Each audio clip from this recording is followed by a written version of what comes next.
Welcome to the Breathlessness Management Programme. We're going to look at energy conservation. What is energy conservation? It's using the least amount of energy in the most efficient way. Why should we use energy conservation?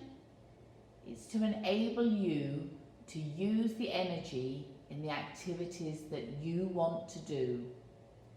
And through effective energy conservation, you are able to improve your quality of life.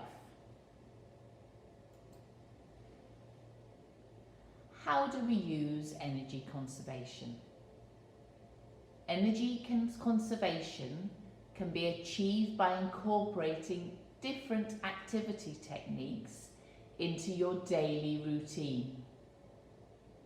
The difficult thing is this often involves changing lifelong habits.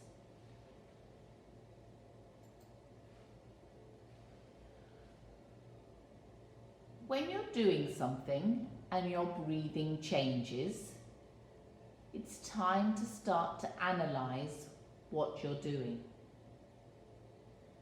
Try and break the activity down into easy parts.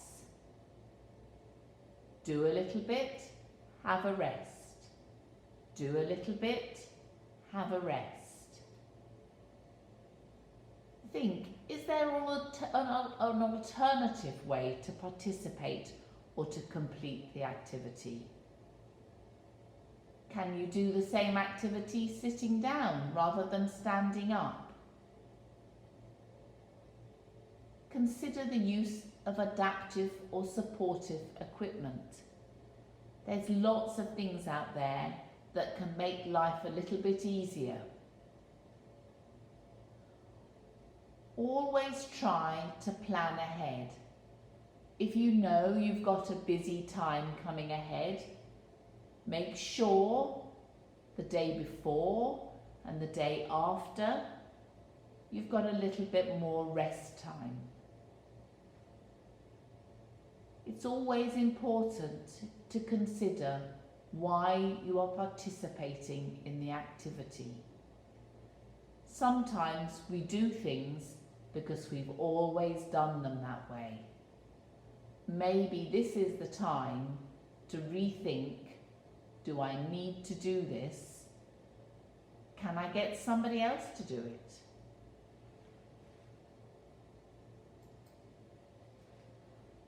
Ask yourself, I consider this activity to be work, something that I have to do, a daily living task, or a recreation.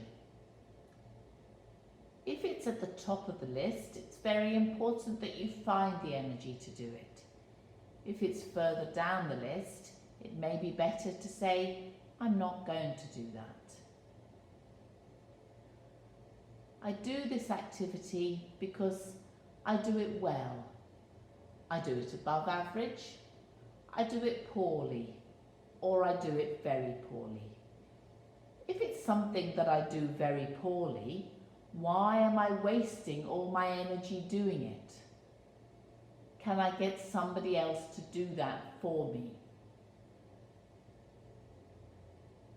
Ask yourself, for me this activity is extremely important. I can take it or leave it. I'd rather not do it, or it's a total waste of time. If it's extremely important, it's important to find the energy to do it. It may mean that you have to do less of something else to enable you to do this particular activity. But if it's a total waste of time, it may be that you've just been doing it for such a long while, you've actually forgotten whether it's important or not. Ask yourself, I enjoy this activity very much. I like it, I dislike it, or I strongly dislike it. If it's an activity that you enjoy very much, find the energy to do it. If you strongly dislike it, ask yourself, does it need doing? If it needs doing, can I get somebody else to do it? Or if it doesn't need doing, does it matter if it's left? Think about those questions when you're doing something at home. Ask yourself, does it really need doing? Am I enjoying it?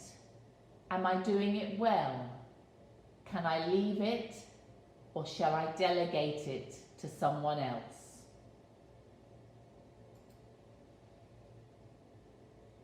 Think about timetabling your activities. It's important throughout your day you have regular periods of rest. If you run your batteries to empty, it takes a long while to recharge. Pace your activities. Do a little bit, have a rest. Leave some blank spaces for rest and relaxation.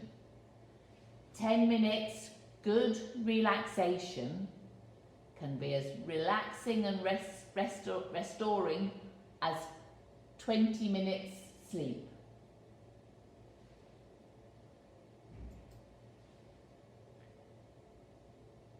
Think about your goals. What do you need to achieve for that day? Set yourself realistic goals for your work, your self-maintenance, those important leisure things that are linked so closely to the psychological things.